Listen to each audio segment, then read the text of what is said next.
sábado 3 de junho. Meu querido irmão, minha querida irmã, estamos entrando na sua vida e muito gostaríamos de entrar no seu coração para aí semear a palavra de Deus, que é sempre a grande orientação para a nossa vida. Nesse sábado celebramos a memória de São Carlos Luanga e companheiros mártires. E a liturgia nos apresenta o Evangelho de São Marcos, capítulo 11, versículos de 27 a 33. Naquele tempo, Jesus e os discípulos foram de novo a Jerusalém. Enquanto Jesus estava andando no templo, os sumos sacerdotes, os mestres da lei e os anciãos aproximaram-se dele e perguntaram: com que autoridade fazes essas coisas? Quem te deu autoridade para fazer isso? Jesus respondeu: vou fazer-vos uma só pergunta. Se me responderdes, eu vos direi com que autoridade faço isso. O batismo de João vinha do céu ou dos homens? Respondei-me. Eles discutiam entre si. Se respondermos que vinha do céu, ele vai dizer: por que não acreditastes em João? Devemos então dizer que vinha dos homens? Mas eles tinham medo da multidão, porque todos, de fato, tinham João na qualidade de profeta. Então eles responderam a Jesus: não sabemos. E Jesus disse: pois eu também não vos digo com que autoridade faço essas coisas. Meu querido irmão, minha querida irmã, Jesus expulsara do templo os vendedores e os cambistas, como vimos ontem. No dia seguinte, enquanto circulava pelo templo, aproximaram-se dele os sumos sacerdotes, os escribas e os anciãos, perguntando-lhe: com que autoridade fazes isso? Jesus viu a intenção capciosa que traziam e fez uma contrapergunta, de cuja resposta dependia a sua. O batismo de João era coisa de Deus ou dos homens? Para não se comprometerem com Jesus, nem com a multidão, responderam: não sabemos. Então também ele guardou a sua resposta.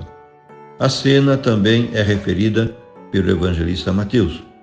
Este é o primeiro dos 5 relatos de controvérsia narrados pelo evangelista Marcos, correspondente aos dias que precederam a paixão do Senhor.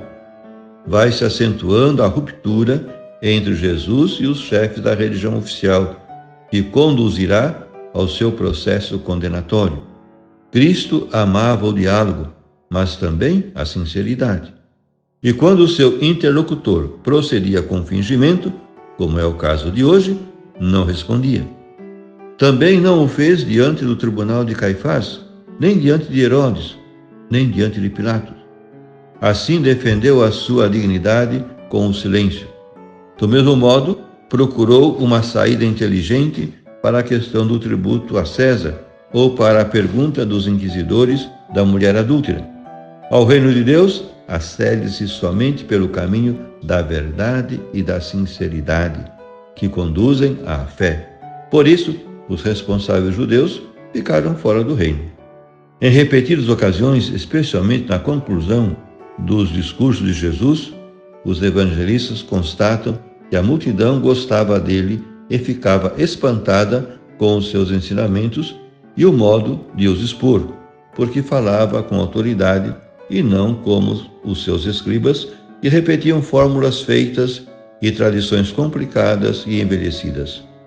Ouvistes o que se disse aos antigos, mas eu, porém, vos digo. Assim se expressava Cristo no discurso da montanha. Por alguma coisa, ele era a palavra de Deus em voz humana, palavra a que temos de nos remeter sempre. A palavra de Jesus era alegre e libertadora novidade que introduzia na salvação do reino. Não era assim os rabinos e mestres judeus do seu tempo. Estes interrogam Cristo no plano jurídico sobre a origem da sua autoridade. A sua pergunta não significava a simplicidade do coração e disposição aberta para crer, mas atitude crítica e fingimento de espírito. Se não queriam ver a evidência das obras, milagres e ensinamentos de Jesus, também não admitiriam a sua explicação sobre a origem divina da sua autoridade. Por fim, rezemos. Senhor, tu disseste: a verdade vos tornará livres.